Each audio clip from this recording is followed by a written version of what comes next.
As pessoas dizem coisas como: a ciência é sobre como e a teologia é sobre o porquê. Isso é muito simplista. O darwinismo e a doutrina católica não podem ser verdadeiros ao mesmo tempo.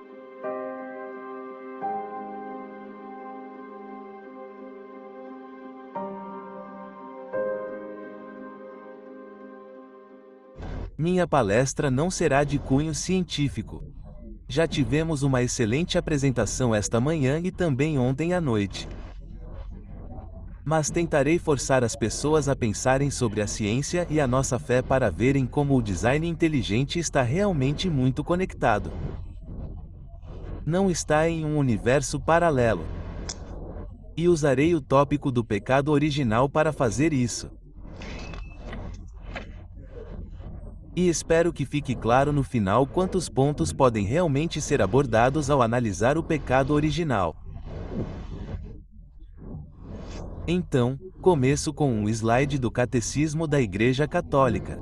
O pecado original continua sendo uma verdade essencial da fé. Queria apenas dizer que ele ainda faz parte do catecismo. Muitas pessoas gostariam de negar o pecado original, mas ele ainda está lá. E não é apenas uma verdade subsidiária, mas uma verdade essencial da fé. E por que isso acontece? Bem, acho que precisamos do pecado original para entender por que existe o mal na criação. As pessoas se perguntam: se Deus é todo-poderoso e todo bom, por que existe o mal na criação? E vemos que existe o mal físico. Vemos doenças, terremotos e furacões. E certamente existe o mal moral. Fazemos coisas realmente desagradáveis uns aos outros e fazemos isso desde o início da história. E, claro, a única certeza de nossa vida aqui é que todos teremos que morrer. Então, por que se Deus é todo bom e todo poderoso? A resposta da igreja é Adão e Eva. Que eles se rebelaram contra Deus e que vivemos em um mundo decaído. Mas os modernos acham isso difícil de aceitar à luz do mito da criação atual, a propaganda darwinista que afirma que a ciência sabe que descendemos de um processo lento e gradual de algum grupo de primatas. Isso realmente me ocorreu há vários anos. Um dos catequistas da nossa paróquia veio até mim e disse: Padre, eu tenho ensinado às crianças sobre Adão e Eva, mas o senhor pode me contar qual é a história real? Então pensei: ok, talvez eu devesse sentar e escrever um livro sobre isso. Na verdade, eu fiz isso, mas usarei apenas o tópico do pecado original nesta palestra em particular. Então, começaremos discutindo a navalha de AM. Se você não entende muito de ciência, pode pensar que a navalha de AM favorece a explicação darwinista. Bem, mais ou menos. E por que a navalha de AM faz isso? Bem, a navalha de AM, acho que muitos de vocês sabem que, basicamente, se houver duas explicações, escolha a mais simples. Não multiplique entidades explicativas. Mantenha o processo simples e claro. Então, a navalha de Asham vence o relato católico porque ela une, transforma em um só a criação do homem e sua queda. E por quê? Bem, que tipo de ser seria favorecido pela seleção natural? Bem, obviamente alguém que copulasse com frequência porque produzisse muitos descendentes.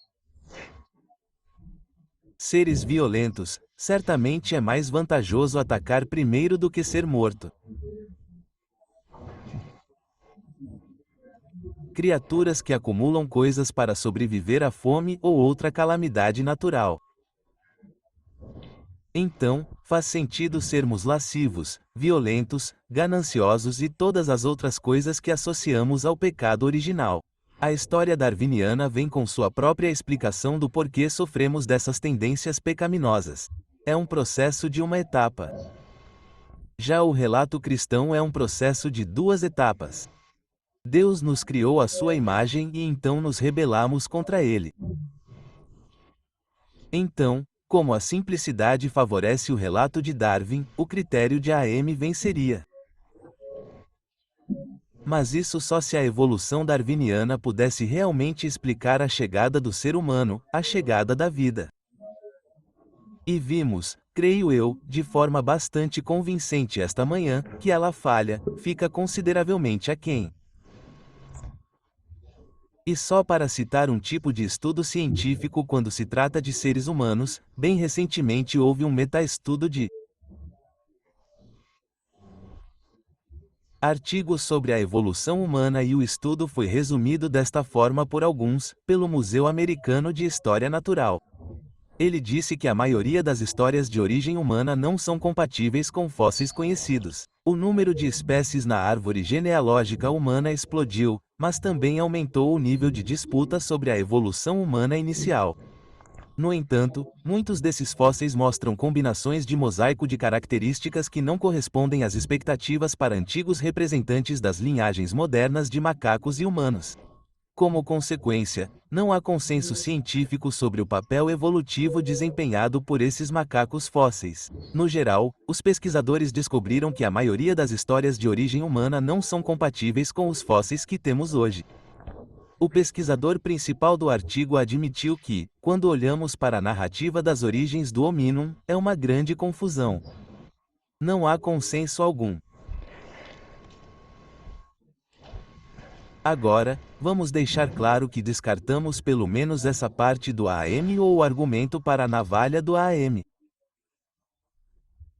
Vamos dar uma olhada no ensinamento católico sobre a queda do homem. E, novamente, isso é do catecismo. E ele nos diz que o relato em Gênesis 3 usa linguagem figurada, mas afirma um evento primordial, um feito que ocorreu no início da história humana. O Apocalipse nos dá a certeza da fé de que toda a história humana é marcada pela falha original cometida por nossos primeiros pais. Há uma nota de rodapé ali que cita 3 coisas e esses são 3 ensinamentos bastante confiáveis. O primeiro é o mais importante, mas incluo os outros porque são pós-Darwin. Então, primeiro, no Concílio de Trento, no século XVI, ele fala sobre o pecado de Adão, que é único em sua origem. Portanto, todos nós herdamos o pecado original de uma pessoa.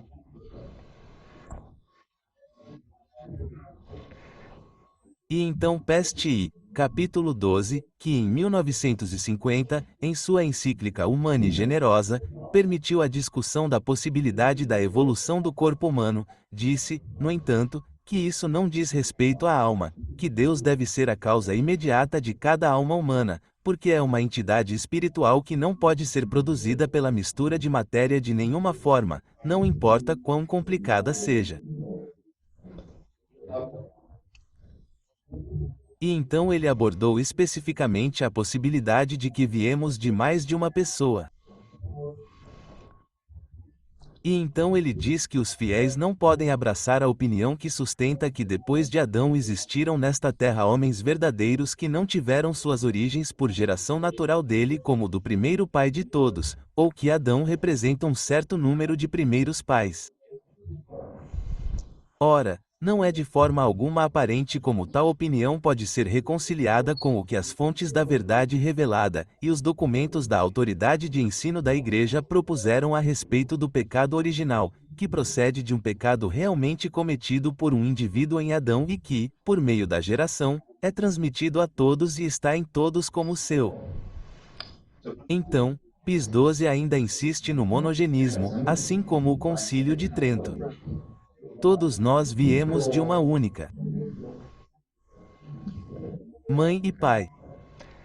E isso contrasta com o poligenismo, e isso significa apenas que há mais de um. Algumas pessoas veem o poligenismo como se falasse sobre diferentes grupos de primatas em diferentes partes do mundo dando origem a diferentes raças. Bem, essa é uma forma de poligenismo, mas também pode significar que havia um grupo original de 100 primatas que nos deram origem. Isso também é poligenismo porque é mais do que apenas um casal. E então Paulo vê, capítulo 6, falando na década de 1960, essa é a terceira nota de rodapé. É evidente que você não considerará como conciliáveis com a doutrina católica autêntica aquelas explicações do pecado original dadas por alguns autores modernos que começam com a pressuposição do poligenismo que não é provado. Então ele estava repreendendo alguns teólogos que imediatamente assumiram que a evolução aconteceu porque tínhamos permissão para falar sobre isso e começaram a criar cenários que tinham a possibilidade de poligenismo. Então, quem são esses católicos que favorecem a evolução? Bem, o mais famoso deles é Pierre Teilhard de Chardin, que não era realmente um darwinista. Era mais uma filosofia Nietzsche alemã, como uma espécie de visão do universo evoluindo para a consciência e evoluindo eventualmente para o ponto ômega, que em algum momento ele igualou a Deus. Em alguns momentos ele foi ambíguo, mas ele foi um homem muito influente. Em sua juventude, ele estava envolvido na descoberta do Homem de Piltdown. As pessoas conhecem o Homem de Piltdown? Alguns conhecem, outros não. O Homem de Piltdown era um suposto elo perdido, que veio à tona nos anos durante a Primeira Guerra Mundial. Era o crânio de um ser humano moderno e a mandíbula de um orangotango, e ficou exposto no Museu Britânico de História Natural até 1953. Foi objeto de centenas de estudos de doutorado antes de ser completamente revelado que era uma falsificação completa. E, obviamente, naquele momento, foi removido-se Pierre Tardin. Era conscientemente culpado ou não, essa é uma questão em aberto. A segunda coisa é que ele descobriu algo chamado Homem do Pico, que supostamente é outro elo perdido, que muitas pessoas agora na área acham que é apenas um ser humano moderno. E ao longo de toda a sua vida houve muitos atos de desobediência às autoridades da Igreja. Eles começaram com suas palestras na Bélgica em 1922. Ele começou a falar sobre as origens humanas e, naquele momento, lançou dúvidas sobre o Jardim do Éden e propôs uma redefinição do pecado original.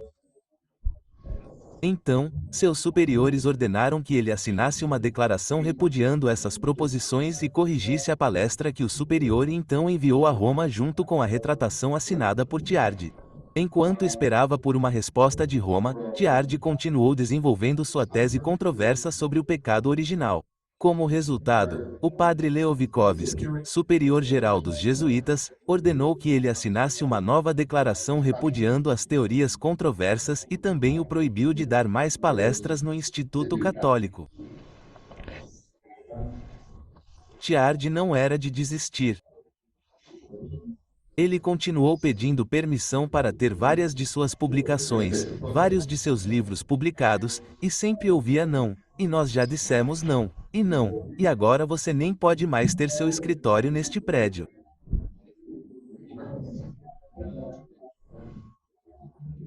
Mas em 1955 ele morreu e, contrariando seu voto de pobreza, fez um testamento que doou o texto do Fenômeno do Homem para editoras seculares que não eram vinculadas às regras da Igreja.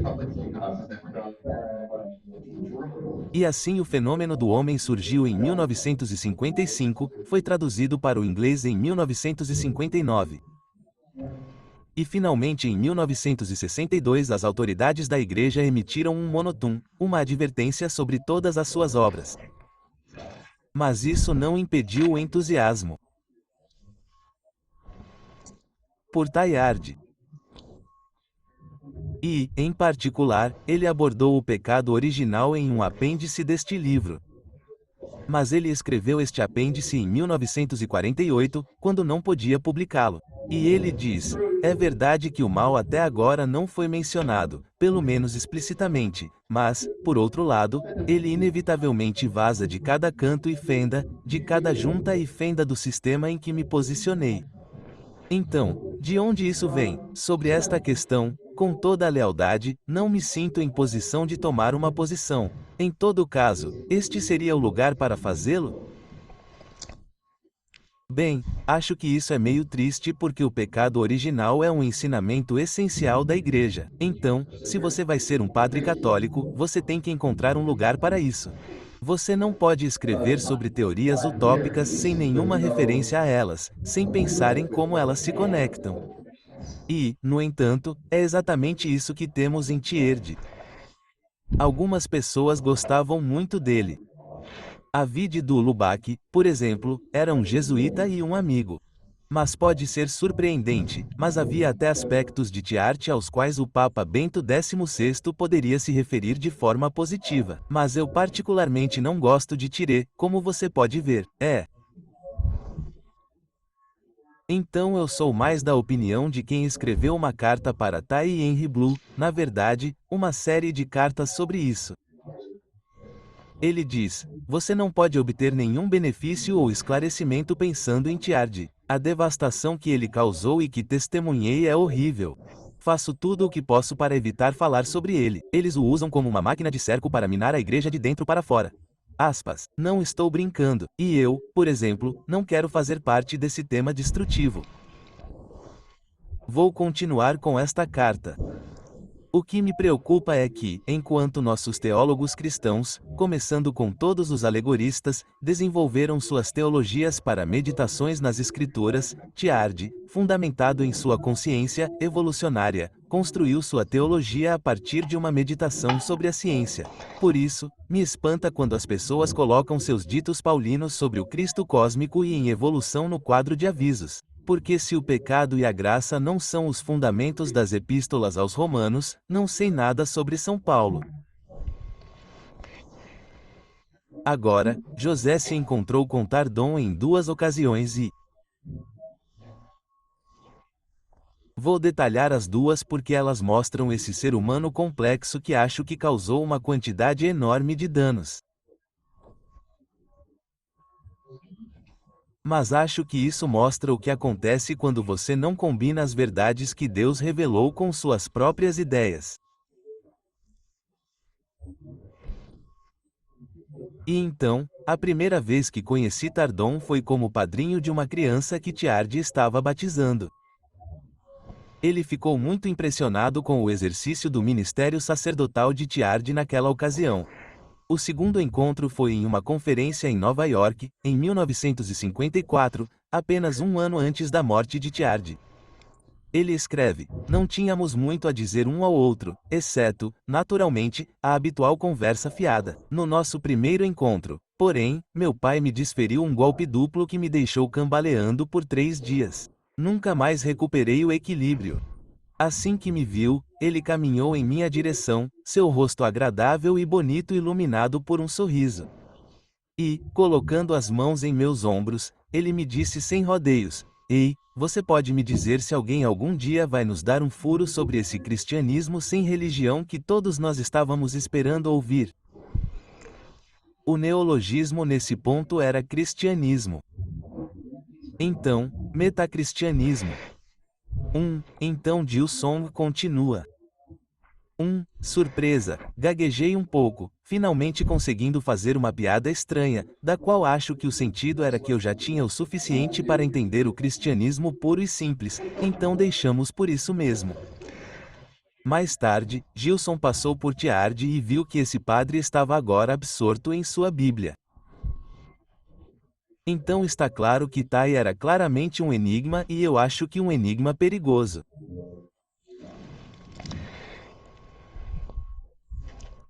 Agora, outro ex-padre perigoso. Nós e eu podemos passar por isso rapidamente porque alguém fez uma pergunta sobre essa mesma coisa. Francisco Ayala. Era dominicano. Ele foi ordenado padre em 1960. Saiu no mesmo ano e depois deixou a igreja completamente. E obviamente, ficou muito interessado no biólogo evolucionista, proponente da biologia evolucionista de Darwin e, no início dos anos 2000, Ele nem queria responder a pergunta se ele era religioso.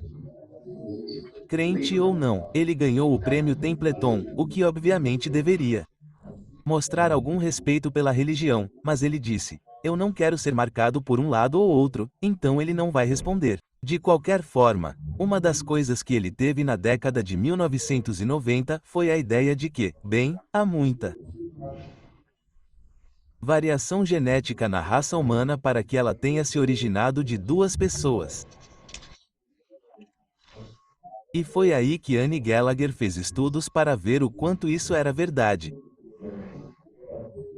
E ela diz que chega à conclusão, você pode ler sobre isso neste livro de imprensa do Discovery Institute. Mas uma coisa agora está clara: Adão e Eva não foram refutados pela ciência, e aqueles que afirmam o contrário estão deturpando as evidências científicas. Há mais informações sobre exatamente quanto tempo temos que voltar no tempo, e uma analista, e outros depois dela pensaram que você pode obter a variação genética que encontramos entre nós agora de um único casal há 500 mil anos. Mas não precisamos entrar em detalhes. Mas mesmo as pessoas que estavam promovendo as alegações de Ayala como prova da evolução darwiniana e de um cenário onde os representantes da raça humana nunca foram menos de 10 mil, reconheceram seu erro e o admitiram. Então, eu só queria deixar isso claro. Ponto. Então, chego ao livro de Christopher Bagalo. A razão pela qual mencionei isso é que pensei que isso poderia ser um bom livro didático para o curso de Filosofia da Ciência que estou dando no seminário, publicado por uma editora respeitável, o Midwest Theological Forum. Eles fazem muitos livros bons. Bem, comecei a lê-lo e minha pressão arterial começou a subir. Então, não era muito bom nem na sessão de física, e então chegamos a biologia evolutiva e, então, piorou muito. Então, Bagalo nos diz que a Igreja nunca condenou a ideia da evolução ou a teoria de Iana sobre ela, e os católicos sempre foram livres para aceitá-la ou rejeitá-la. Bem, vários anos antes desta edição, a segunda edição do livro de Maglo foi lançada. Michael Aberck, um padre dominicano, publicou um livro chamado Catolicismo e Evolução, um livro excelente que tem basicamente todos os ensinamentos, e até mesmo as investigações privadas de alguns teólogos católicos. E, ele nos diz, na verdade, este é meu resumo de seus ensinamentos. Ele diz que a Igreja, ciente da má publicidade do caso Galileu, optou por não fazer grandes pronunciamentos públicos, além do concílio de bispos alemães reunido em Colônia em 1860, que condenou a teoria de Darwin. Mas, nos bastidores e silenciosamente, a Igreja, por meio de vários órgãos, silenciou o entusiasmo de alguns de seus filhos pela teoria da evolução. E, em particular, a Rafael Cavinei, Delmas Laroa, John Zahn, Ari Dourado, que eram todos padres que argumentaram a favor do que hoje é chamado de evolução teísta. Eles foram informados de que não poderiam publicar isso. Não, vocês não poderiam ir a esta conferência. Não, não confiamos em vocês nisso. E, claro, a Tarda Chardin, que foi condenada algumas vezes.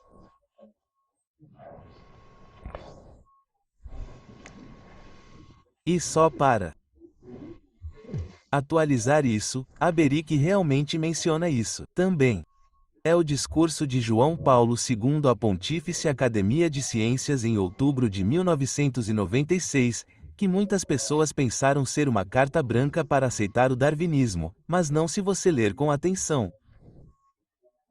E lá o Santo Pontífice nos diz que as teorias da evolução, que por causa das filosofias que as inspiram, consideram o espírito como emergindo das forças da matéria viva, ou como um simples epifenômeno dessa matéria, são incompatíveis com a verdade sobre o homem. Então isso deixa claro que eu acho que a evolução darwiniana não é compatível com a verdade sobre o homem. E o livro de Baglu nos diz que enquanto muitas pessoas religiosas aceitaram a teoria da evolução de Darwin, houve muitas que não o fizeram. De fato, há muitos cristãos hoje que se opõem ferozmente à evolução darwiniana. Como vimos, alguns deles pensam que ela é contrária ao livro de Gênesis. Outros têm objeções teológicas ou filosóficas a ela. Convenientemente não mencionados estão aqueles de nós que se opõem à teoria de Darwin por motivos científicos. Os problemas científicos são, claro, enormes e não irão embora. Mas BGO apenas não reconhece que há alguém falando contra isso. Ele apenas pensa que existe uma árvore da vida convergente única. Isso está completamente errado. Que o DNA, ele diz, é o projeto para a vida. Não.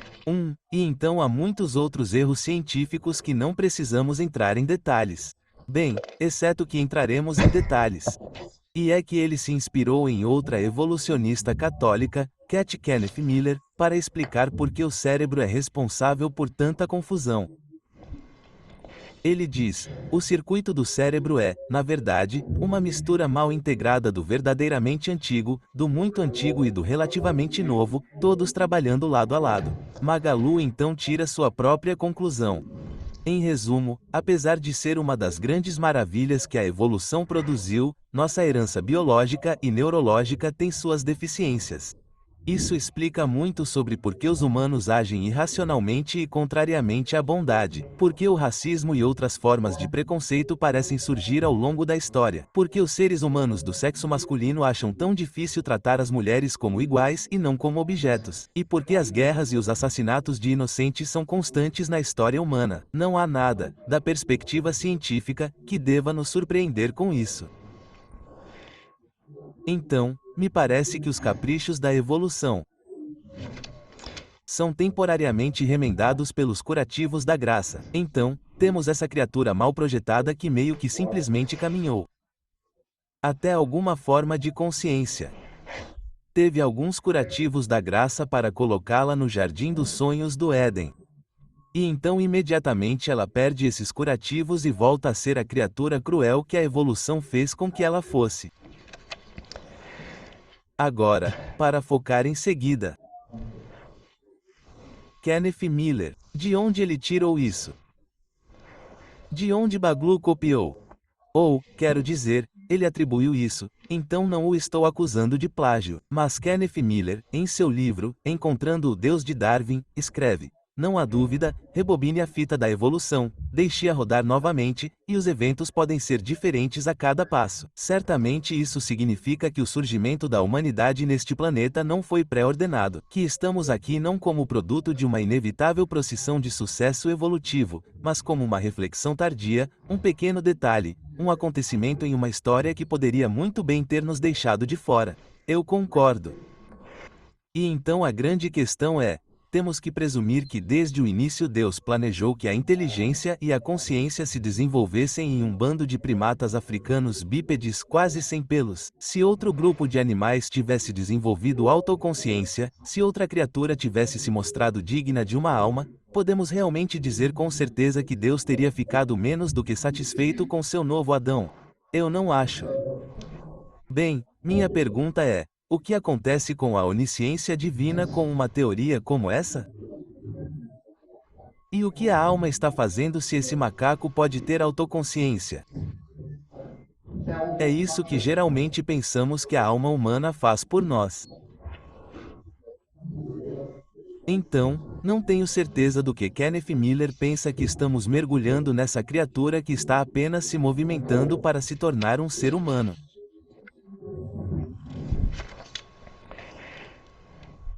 Chega de Ken Miller e agora vamos para o projeto de evolução toísta. Esta é uma foto da primeira edição do livro chamado Evolução Toísta e o projeto se descreve na contracapa do livro. A evolução toísta é uma equipe de estudiosos frades dominicanos comprometidos com a pregação do Evangelho e, por meio da tradição intelectual toísta, fornecendo respostas a perguntas sobre fé, razão, religião e ciência. Agora, na edição de 2016, temos Opa, desculpe, temos o padre austríaco Nanor Austrio, tentando tornar possível que os católicos se apeguem ao poligenismo, pelo menos negando o monogenismo. E ele cita uma comissão teológica internacional, que na época era presidida pelo cardeal Ratzinger, que declarou: a teologia católica afirma que o surgimento dos primeiros membros da espécie humana, seja como indivíduos ou em populações, representa um evento que não é suscetível de uma explicação puramente natural e que pode ser apropriadamente atribuída à intervenção divina.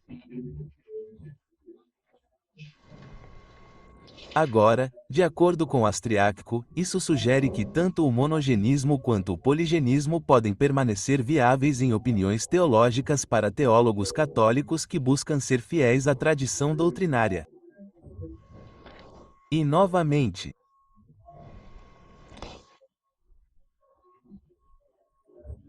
ele apela especificamente à afirmação de Ayala de que nunca fomos um grupo de menos de 10.000 indivíduos que deram origem a quem somos agora. Pode-se dizer que, naquele momento, quando eu estava ciente do livro de 2016, pensei, bem, vamos ver como ele vai colocar o pecado original nele. Mas então fiquei entediado porque ele mudou de ideia. Agora ele está no monogenismo, mas de um tipo muito estranho. Então, procurei a edição de 2019 e encontramos isso, e acho que vale a pena citá-lo longamente porque há muitos problemas com isso. Então, agora ele adotou o monogenismo, mas é assim que ocorreu. Este ponto crítico na história evolutiva ocorreu há cerca de 100.000 anos na África, entre um grupo de seres humanos anatomicamente modernos, quando um indivíduo homônimo foi concebido com a capacidade neurocognitiva inerente para a linguagem. Como exatamente isso ocorreu sempre será uma questão de especulação. Como num CHSKY propôs, uma única mutação adquirida na concepção poderia ter alterado a estrutura do cérebro de um indivíduo humano anatomicamente moderno de uma forma que lhe desse a capacidade para a linguagem. Na minha opinião, por razões que não posso desenvolver neste momento, essa capacidade para a linguagem teria andado de mãos dadas com a capacidade para o pensamento abstrato. Como o primeiro primata falante, esse indivíduo também teria sido o primeiro animal racional.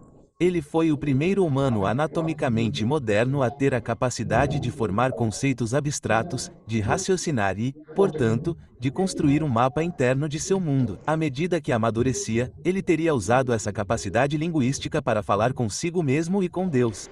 Este primeiro humano falante é o humano original que chamamos de Adão. Além disso, como todo ser humano hoje possui a mesma capacidade linguística, cada um de nós deve ter herdado essa capacidade dele. Cada um de nós deve, portanto, descender deste primeiro humano falante.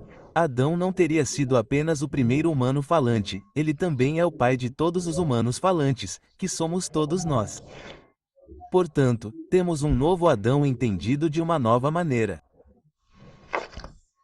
Agora, acho que temos vários problemas aqui. Primeiro, uma única mutação no DNA é acreditada por nos dar a capacidade de raciocinar e falar. E acho que, pelo que o Dr. Miller disse esta manhã, isso simplesmente não vai acontecer. Esta é uma tarefa absurdamente difícil para uma única mutação genética. Afinal, a capacidade de linguagem e pensamento abstrato é qualitativamente um dos maiores saltos à frente na história da vida. Provavelmente tão grande quanto a origem da primeira vida e a origem da consciência nos primeiros animais.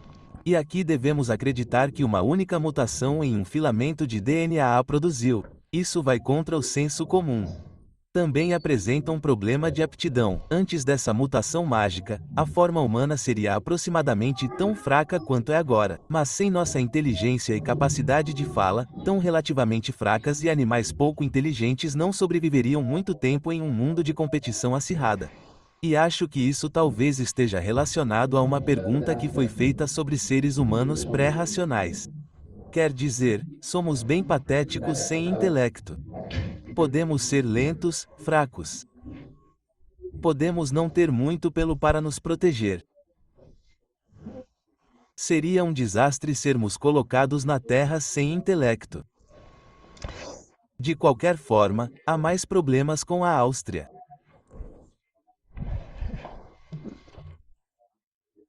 O que o novo cenário da Áustria faz com a necessidade de uma alma espiritual? Esse é o mesmo tipo de problema que vimos em Kenneth Miller. Em seguida, os filósofos da linguagem geralmente levam a sério o argumento de Wittgenstein contra uma linguagem privada. Agora, por que esse primata sortudo pensaria em desenvolver uma linguagem, especialmente porque não haveria mais ninguém por perto para falar? E quanto ao seu companheiro pré-racional mudo, ou melhor, companheiro? O que acontece com toda a rica teologia do corpo que se inspira nela, da criação de Eva pelo lado de Adão?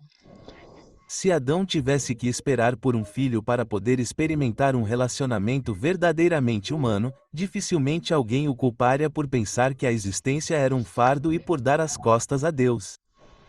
Então, eu realmente acho deprimente ver que um teólogo católico especializado na interação entre fé e ciência seja tão facilmente influenciado pelas últimas especulações da ciência a ponto de continuar reescrevendo a importantíssima teologia de nossa origem e queda. E para ser ainda mais crítico, a suposição de CHSKY já existia há algum tempo e estava mostrando sua idade.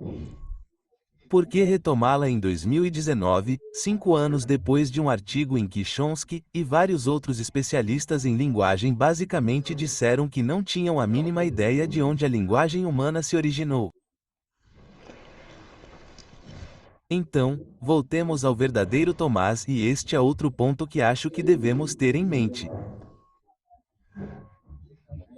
Se você for a Summa Theologiae Primas Question 94 artigo 3, lá Tomás descreve o primeiro ser humano e ele diz que agora o homem pode ser o princípio de outro homem não somente pela geração do corpo, mas também pela instrução e governo. Portanto, assim como o primeiro homem foi produzido em seu estado perfeito no que diz respeito ao seu corpo para a obra da geração, assim também sua alma foi estabelecida em um estado perfeito para instruir e governar os outros. Penso que a concepção de Santo Tomás sobre o primeiro homem ilustra uma verdade importante sobre o pecado original. Adão era verdadeiramente culpado de pecado porque Deus lhe dera as capacidades e a liberdade para resistir à tentação da serpente. Ele não era um junco impotente e poderoso agitado pelo vento. Mas imagine, em vez disso, se pensarmos em termos darwinistas em Adão como o descendente de um primata em evolução, grunhindo seu caminho para a autoconsciência e então, finalmente, com Adão cruzando uma linha quase imperceptível. Seria, creio eu, um insulto à justiça divina sustentar que a morte e todos os tipos de outros males são a punição adequada para o delito de uma criatura tão patética. Ainda mais quando refletimos que o processo de seleção natural teria preparado o homem para ser ganancioso, oportunista, luxurioso, egoísta, etc. Mas essa é a visão darwinista, não a bíblica. Para salvaguardar a justiça de Deus, Adão precisava estar totalmente ciente do que estava fazendo e totalmente equipado para enfrentar e resistir à tentação, se quisesse. E de acordo com São Tomás na passagem acima, Adão estava equipado dessa forma. Agora, vamos passar para as consequências mais amplas da queda. Novamente, voltando ao Catecismo da Igreja Católica, no parágrafo 400, lemos: a harmonia em que eles se encontravam graças à justiça original agora está destruída. O controle das faculdades espirituais da alma sobre o corpo está quebrado. A união do homem e da mulher torna-se sujeita a tensões. Suas relações doravante marcadas pela luxúria e dominação. A harmonia com a criação é quebrada. A criação visível tornou-se estranha e hostil ao homem. Por causa do homem, a criação agora está sujeita à escravidão da decadência, e, finalmente, a consequência explicitamente predita para essa desobediência se tornará realidade. O homem retornará à terra, pois dela foi tirado. Então a morte faz sua entrada na história humana. Agora, a nota de rodapé é sobre Romanos 8, que fala sobre toda a criação, que aguarda com grande expectativa a revelação dos filhos de Deus. Pois a criação ficou sujeita à vaidade, não por sua própria vontade, mas por causa da vontade daquele que a sujeitou. Portanto, não é apenas o homem, não são apenas os seres humanos, todos nós que somos afetados pelo pecado original, mas de alguma forma toda a criação caiu.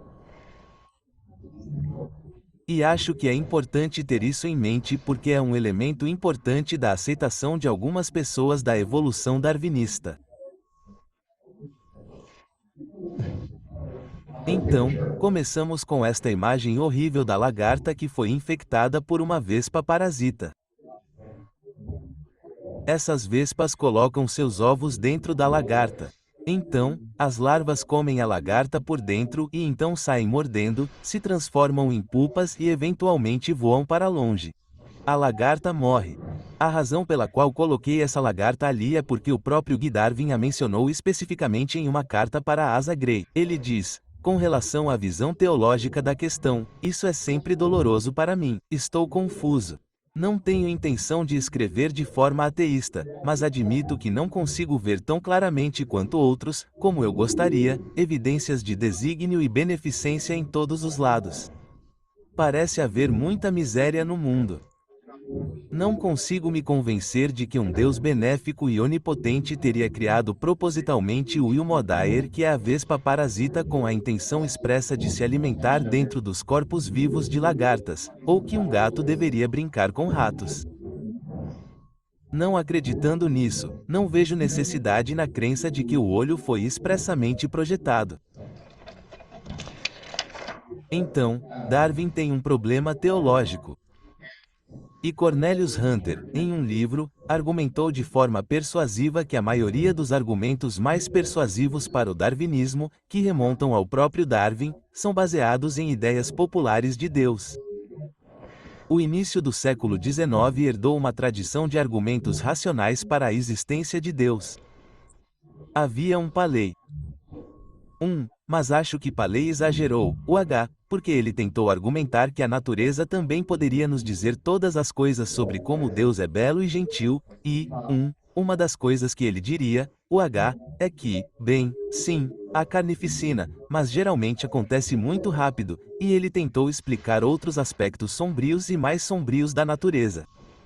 Mas se você, acho que há, claro, evidências suficientes no mundo para argumentar a favor da existência de Deus. Mas, para saber tudo sobre a redenção, precisamos de revelação. De qualquer forma, os contemporâneos de Darwin pensavam que sabiam precisamente como Deus deveria agir se de fato ele fosse sábio e bom. E quando olhavam atentamente para a natureza, ficavam horrorizados. Carnificina, morte lenta, ineficiências por toda parte. Essa linha de argumentação para a evolução, que se mostrou persuasiva para muitos, não se baseava em observações empíricas da seleção natural em ação ou em um contínuo de fósseis. Em vez disso, era um argumento negativo contra Deus baseado na convicção de que é o que Deus deveria ter feito. Para Darwin e seus contemporâneos, a única alternativa óbvia à evolução por seleção natural era a criação especial por Deus. E a carnificina, o desperdício e as imperfeições da natureza funcionavam como argumentos contra essa alternativa.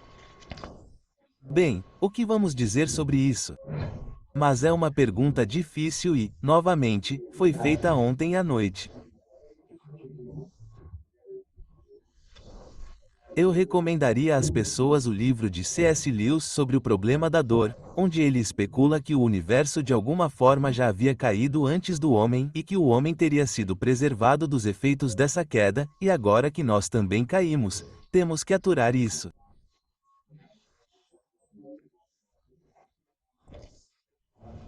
Alguém pode pensar na natureza talvez como, se pensarmos na natureza como algo sacramental, alegórico, e podemos aprender algo sobre a bondade de Deus com a natureza, talvez também possamos aprender algo sobre a batalha espiritual que está acontecendo em algumas das coisas mais sombrias sobre a natureza. É uma boa pergunta, mas não deve nos distrair de nos apegarmos às verdades essenciais da fé, pecado original, e também não ajuda em nada a sustentar um argumento darwiniano sobre como viemos a existir em primeiro lugar.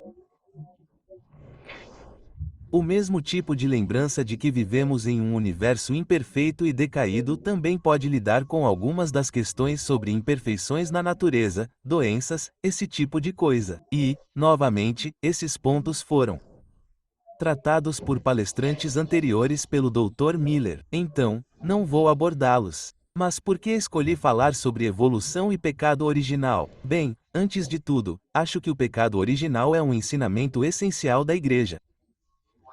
E acho que é muito importante ter uma visão unificada do mundo, uma visão unificada da verdade, não ser capaz de andar com uma parte do nosso cérebro em um modo científico e outra parte em um modo religioso. Os dois nunca se encontrarão. E no